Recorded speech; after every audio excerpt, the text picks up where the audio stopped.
મધ્ય ગુજરાતની સૌથી મોટી સયાજી હોસ્પિટલ હવે દવાઓ માટે દેવાદાર બની છે। એસએસજી હોસ્પિટલને દવાઓના 13 કરોડના બિલની ચૂકવણી બાકી છે।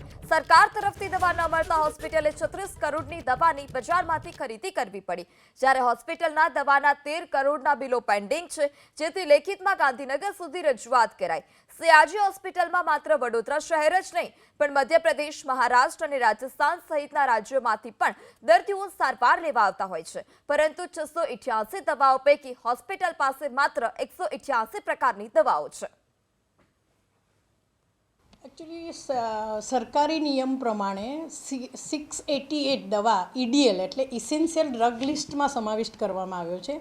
એ ડ્રગ જે છે એ જીએમએસએલ ગુજરાત મેડિસિન સર્વિસ કોર્પોરેશન જે છે ગવર્મેન્ટનું એણે સપ્લાય કરવાની, એ સરકારી નિયમ પ્રમાણે દરેક હોસ્પિટલમાં એમણે સપ્લાય કરવાનો હોય છે, પરંતુ અમુક દવાઓ એ 688માંથી પણ એને ઈડીએલ કહેવાય, એ જ દવામાંથી પણ સપ્લાય ના થાય।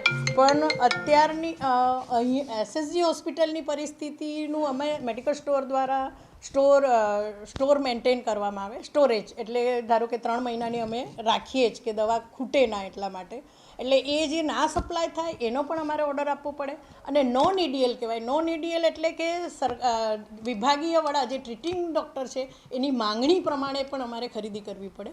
એટલે એ ખરીદી જે થઈ છે એ 13 કરોડ જેટલું અમારું હજુ આઉટસ્ટેન્ડિંગ છે, એ ગ્રાન્ટના અભાવે પેન્ડિંગ છે।